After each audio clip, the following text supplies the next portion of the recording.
Sorry, I'm not explaining myself well. Okay, we're live.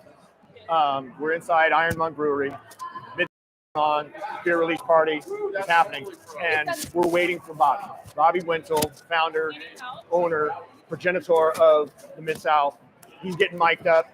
He might be getting naked. I'm not sure. Well, no, I think he's going to stay clothed. Nonetheless, we're waiting. It's going to be a whirlwind. Okay, it's going to we're waiting for the tornado to land here. So we're just kind of prepping ourselves. We're going to try and keep our energy at a nice, tempered, even keel level. But that's going to be hard to do because if you know anything about Mid-South and Bobby Wintle, you know that he is an absolute firestorm of energy and activity and much, much love. You should just get there. I've already been hugged three times. There's only been here out just there. a few hours. This is an amazing place. Bobby has created such a wonderful Nico has vibe one. In the number of years. And then Jeanette took my other one. That has been going on. That's all We're I know. going to get into all that with him, including all She the took fun it. stuff Jeanette took it, but in the for office. our riders this year. Oh, hi. Hi. Welcome. Are we on? Can you hear me? Oh, yeah, totally. We're live. I've been chatting here for a while, just hanging out, man. You good? It's a really big light. It's really big. I got sunscreen. We're good. Hey, brother, how's it, man? What's going on? Okay. Bobby Wintle, hello, owner, founder, mainstay of the Mid-South. Brother, are you more amazed or satisfied that we're at this point? It's Thursday night, 2 days before the race. I think I woke up this morning. Did you sleep at all? I slept. I've been full 45 minutes. I've been sleeping like 3. Okay. 3 hours. Okay. 4, maybe 4. You look great. Thanks.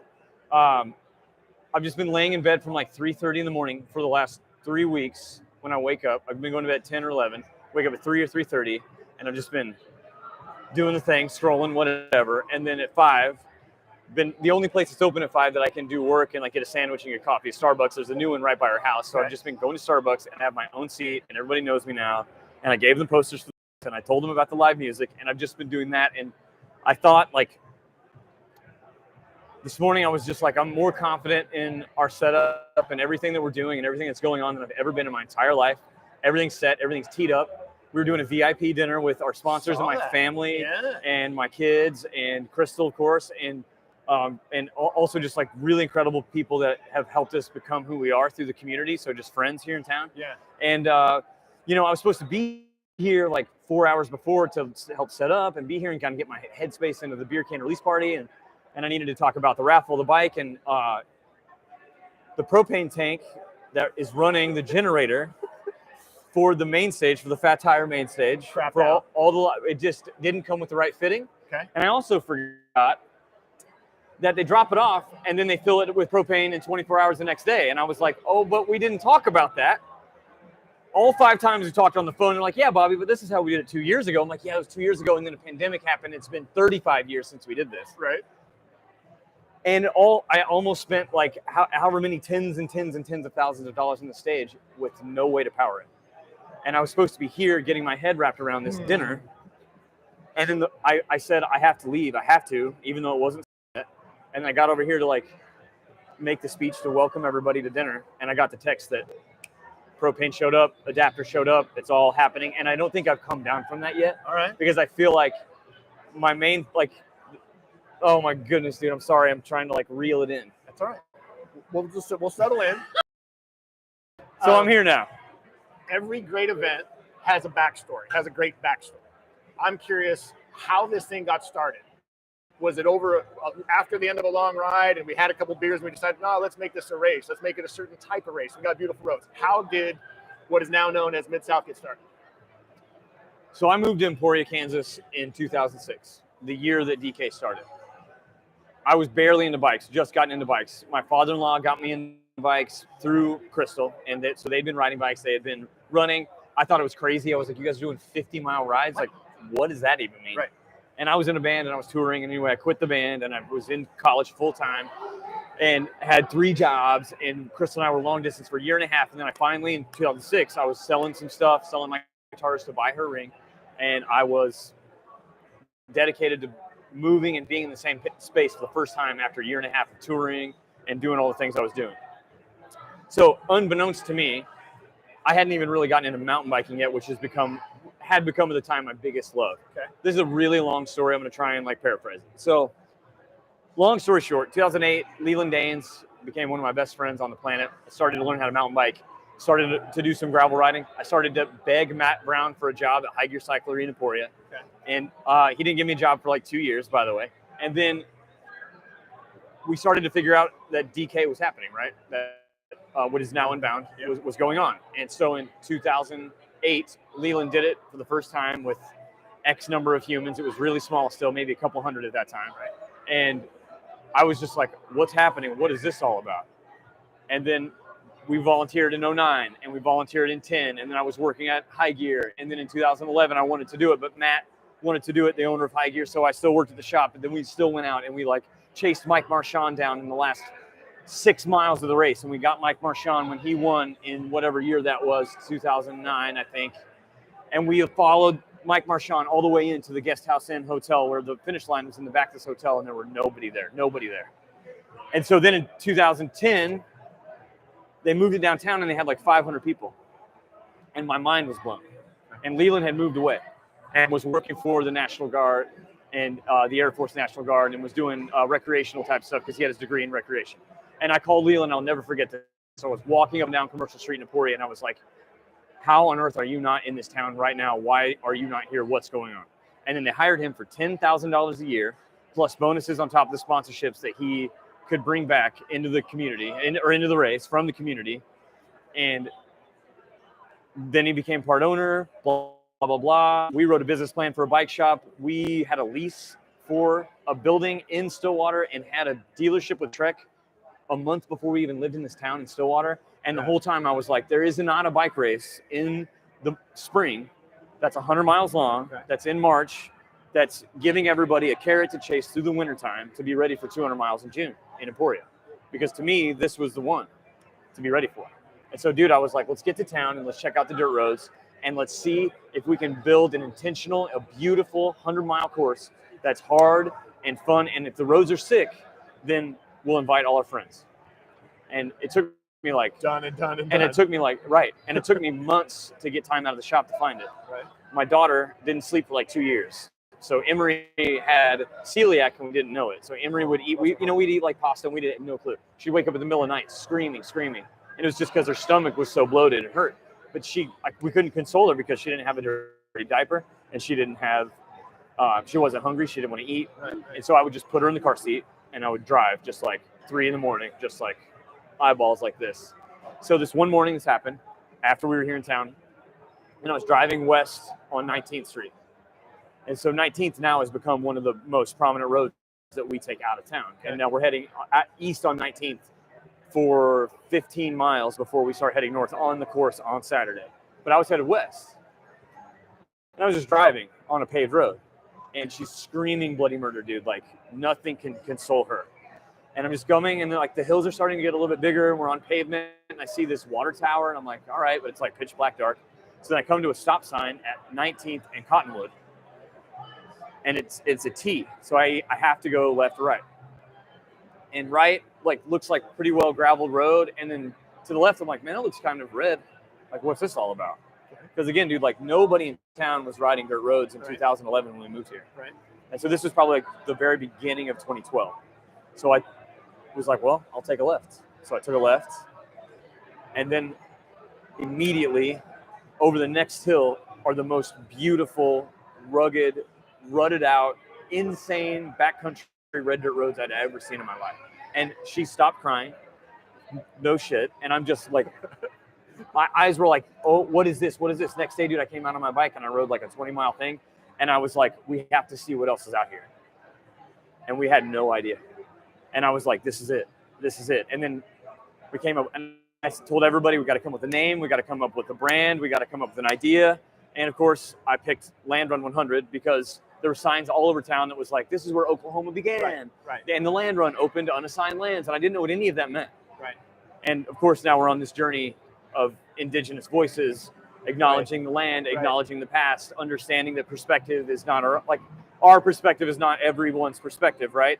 And we need to learn from the past, and we need to learn from voices that are different than ours. And anyway, dude, now we know that there are thousands, literally thousands of miles in Oklahoma, right?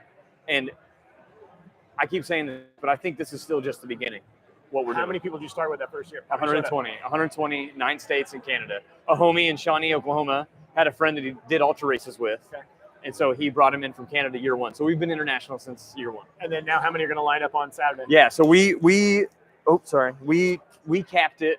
We capped it this year because we wanted to try and like wrap our heads around doing this again this year. Yeah. At 2,500. Okay. Yeah, so we're at 2,500. I want to give you credit for a lot of things. One, creating a wave and building something really, really special. Two, thank you. Acknowledging what you mentioned about in terms of we didn't know. We learned and we made some changes. So you know better, do better. Precisely. Right. And this is a beautiful place, and we need to honor and respect the people that were here and in these lands that we're running on. So 100%. I give you a lot of credit for that. Thank you. It's important. I think it's imperative that we acknowledge that, and it's also important that we pay homage to what we get to do. For sure. By virtue of their commitment, their consideration. For sure. You know. For sure. Or that the land was literally stolen from them. Right. Exactly. Yeah, and it's like it's hard to talk about. It's hard to wrap your head around because it has not been our narrative. It has not been our. We do not have the traumas that Indigenous folks have. And never will, more than likely. I mean, it just doesn't happen. Period. So I think like even before I was on this path of learning, that I'm on an absolute journey, dude. An absolute journey with this conversation, and I'm so thankful for those Yatica Fields and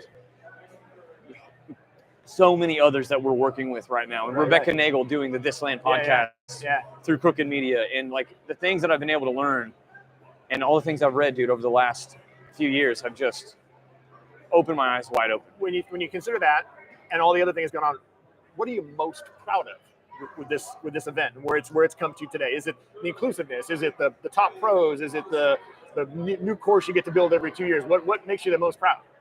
No, man, it's love. It's love. Like, this isn't about bikes. This is about human connection. Yeah. This is about relationship. If you're okay with it, I would love to read a portion of the speech that I'm going to give tomorrow night. If you want to spoil that, I'm all for it. I'll pull it out in just a second. Everyone is here right now because our entire team leads with intentionality and with openness and with acceptance and with love. No matter who they are, no matter who you love, no matter what you look like, no matter what age you are, no matter what you weigh, no matter where you came from, no matter what your voice sounds like, you are welcome here, period. And whether you know what derailleur you have, no matter what bike you are on, if you know what pressures to run on your tires, like none of that shit matters. Yeah.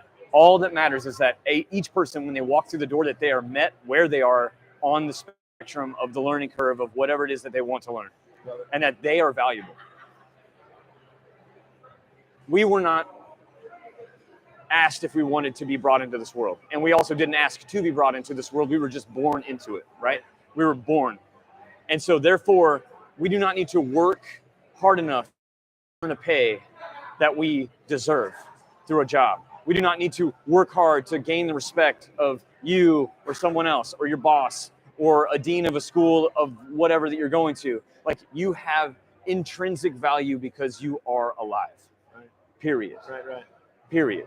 Every person is deserving of love and deserving of an opportunity to be told that they are capable of whatever it is they want to do, whether it is riding 100 miles or playing an hour-long set of live music in front of thousands of people or in front of no people, or if they want to just sit and breathe for a minute and have a cup of tea and start a fire. Like, it's all acceptable. Love it. All of it's acceptable. Everybody has true built-in value because they're human and they're breathing and they're alive in this moment right now. The thing I'm most proud of is that our team understands that at an absolute, like, foundational level, and that we are not better than anyone else and no one else is better than us.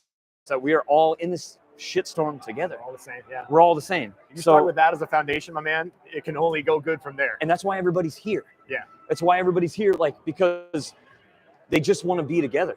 And the last 2 years, we haven't been able to do that in any sort of normalcy. And I know that had to kill you, Mike. I know that was just burning a hole in you, man. Dude, I had an absolute identity crisis. I'll bet. An identity crisis, because the one thing I'm actually good at, I'm actually not that good of a cyclist.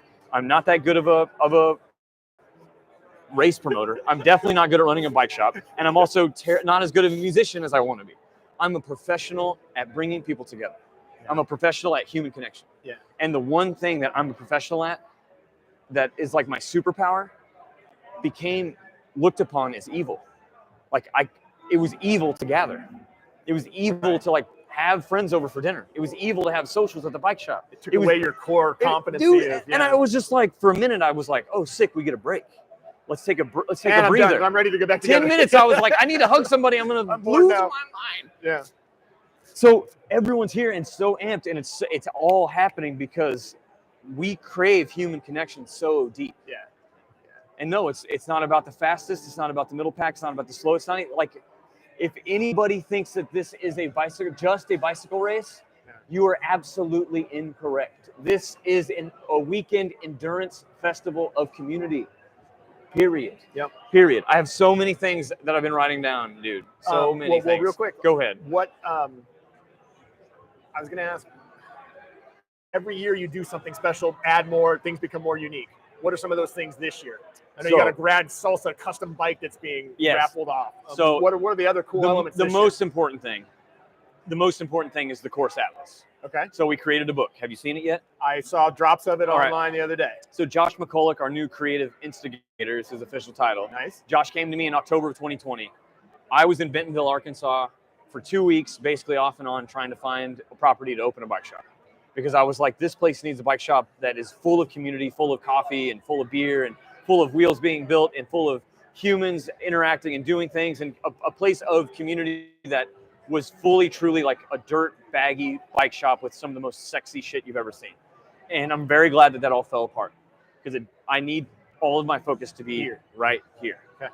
So that fell apart, and I was at the Meteor in October 2020. I get a phone call from Josh, and Josh is like, dude, you have ignited a conversation that has like eaten up my soul with ideas. Do you have space in the budget to build a book that is in appreciation of the land, that has indigenous voices, that has indigenous-led stories, that has information about the course, information about native plants, the flora, the fauna, the birds, the plants, like everything, and we'll work on what it looks like and who's a contributor and what it all is and isn't.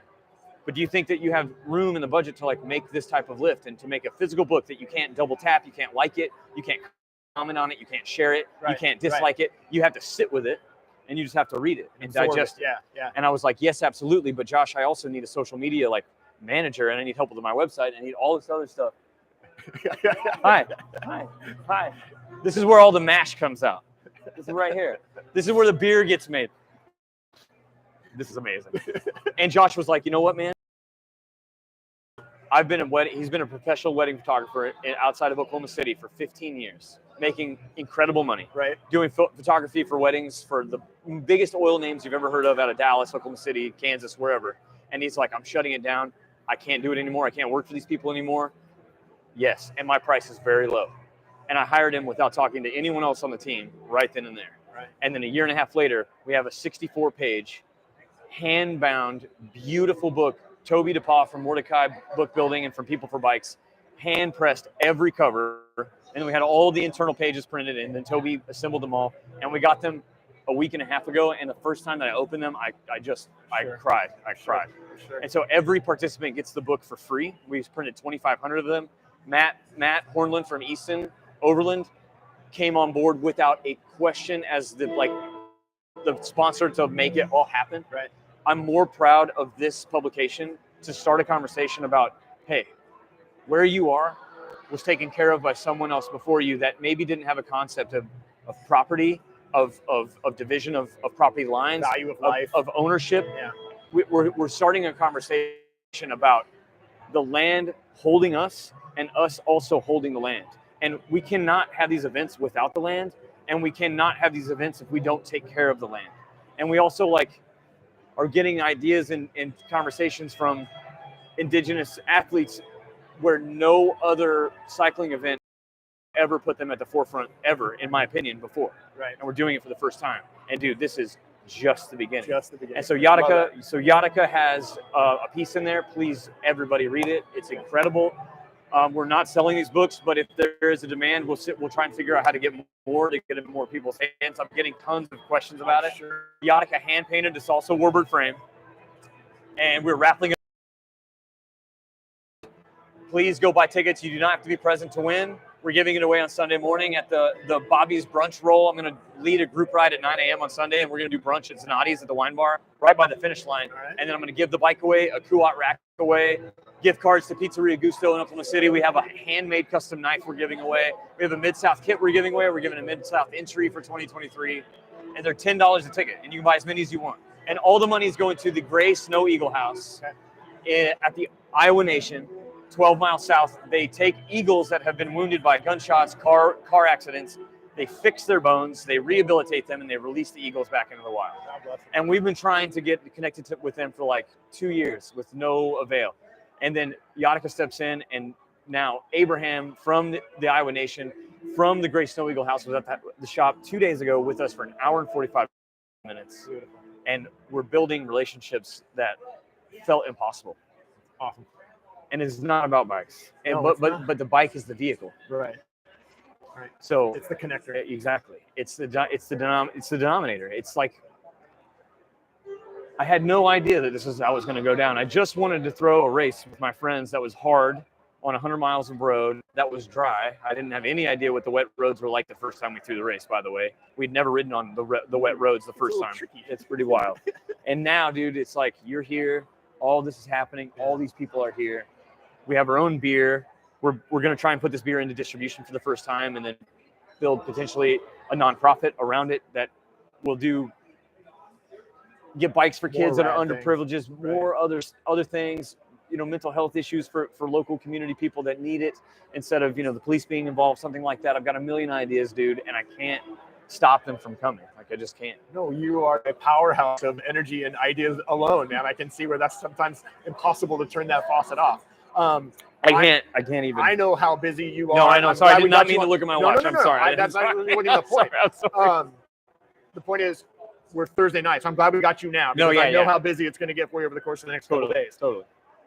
What's next? What comes next from Mid-South? I know it's hard to look ahead. We got so much going on this weekend. All right, so no more events. No more events. We have enough bike races. I think we have like 800 bike races on the U.S. gravel calendar now. Give or take. Okay, so here's what I want to do. I want to do 4 intentional evenings.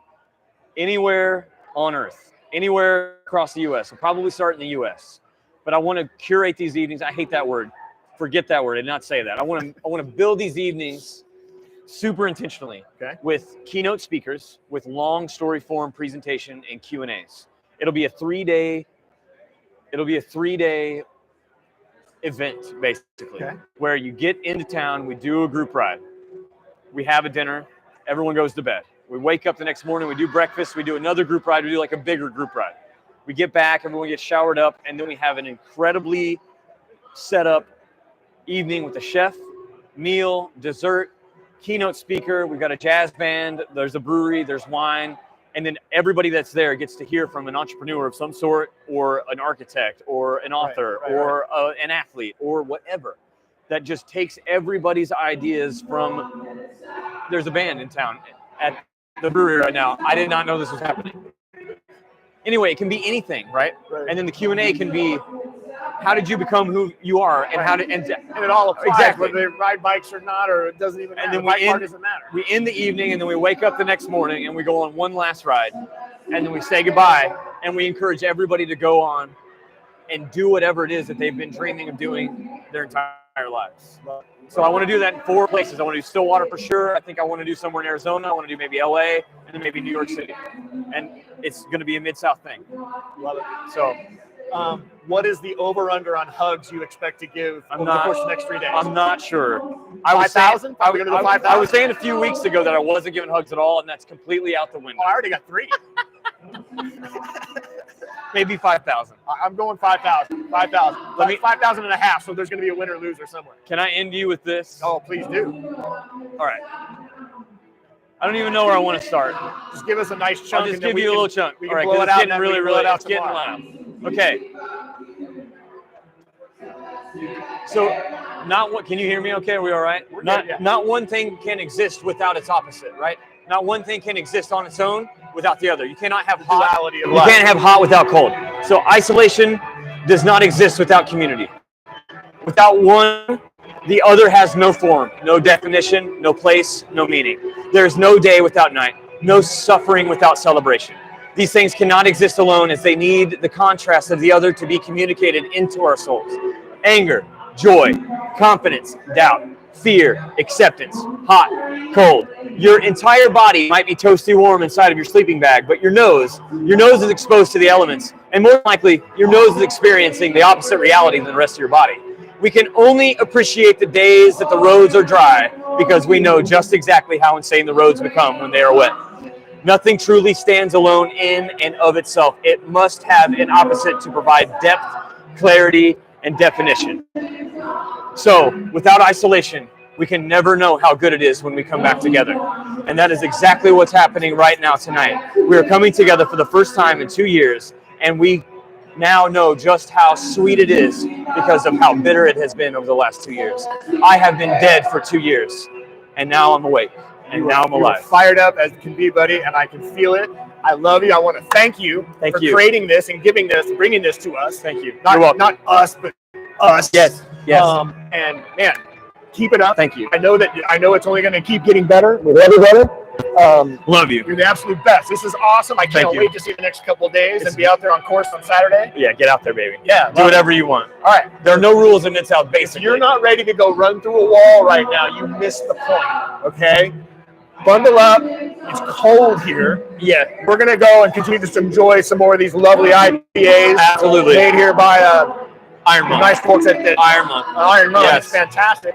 And celebrate the rest of this weekend of this community that we brought back together. Appreciate you, brother. Thanks for the time. Thanks for looking in. Bobby Wintle here with us on the Pre-Ride Show, brought to you by FSA.